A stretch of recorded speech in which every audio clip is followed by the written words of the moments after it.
السلام علیکم ورحمۃ اللہ وبرکاتہ۔ الحمدللہ والصلاة والسلام علی رسول اللہ، اما بعد۔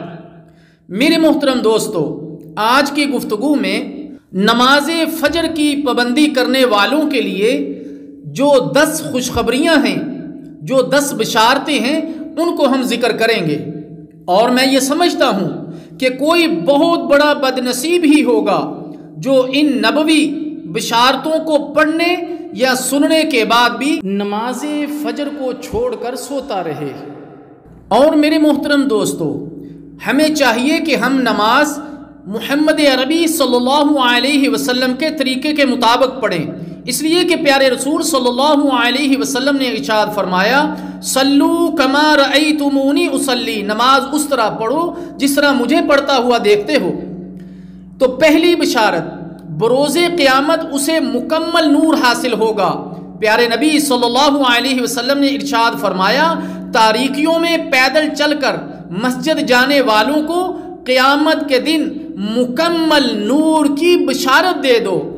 دوسری بشارت، فجر کی سنت مؤکدہ دنیا و ما فیہا سے افضل اور بہتر ہے، یعنی جو کچھ دنیا میں ہے اس سے زیادہ بہتر فجر کی 2 سنتیں ہیں۔ تو پھر فجر کے فرض نماز کی کیا فضیلت ہوگی؟ اللہ اکبر۔ پیارے نبی صلی اللہ علیہ وسلم نے فرمایا، فجر کی دونوں رکعتیں یعنی سنت دنیا و ما فیہا سے بہتر ہے۔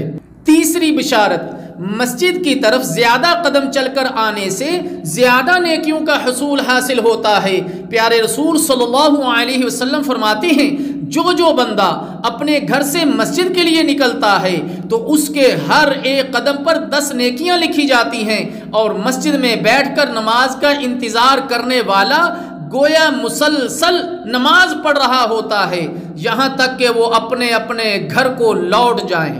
چوتھی بشارت، نماز فجر میں فرشتے حاضر ہوتے ہیں۔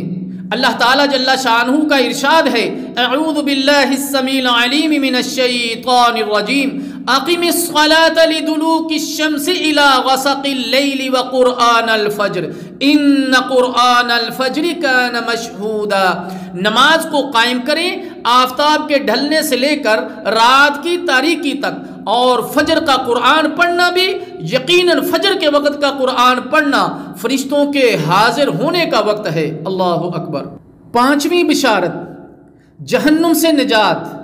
اللہ کے رسول صلی اللہ علیہ وسلم نے ارشاد فرمایا، وہ شخص ہرگز جہنم میں داخل نہیں ہوگا جو طلوع آفتاب سے پہلے اور غروب آفتاب سے پہلے نماز پڑھے، یعنی فجر اور عصر کی نماز۔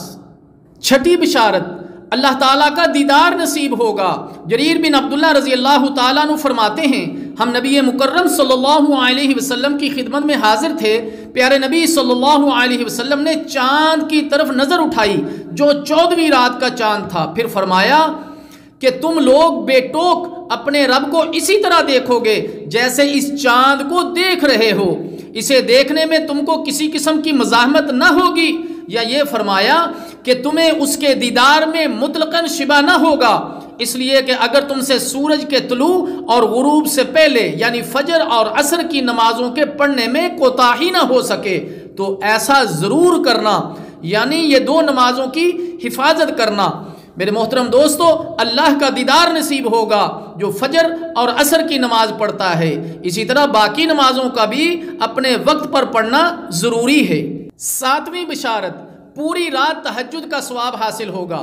پیارے رسول صلی اللہ علیہ وسلم فرماتے ہیں، جس نے عشاء کی نماز با جماعت ادا کی تو گویا اس نے آدھی رات قیام کیا، اور جس نے صبح کی نماز با جماعت ادا کی تو گویا اس نے پوری رات تہجد پڑھی۔ اللہ اکبر۔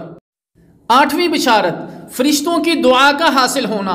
پیارے رسول صلی اللہ علیہ وسلم فرماتے ہیں، جو شخص نماز فجر پڑھنے کے بعد اپنی جائے نماز پر بیٹھا رہے تو فرشتے اس کے لیے دعا کرتے ہیں، اور فرشتوں کی دعا یہ ہوتی ہے، اے اللہ اس بندے کی مغفرت فرما، اے اللہ اس بندے پر رحم فرما۔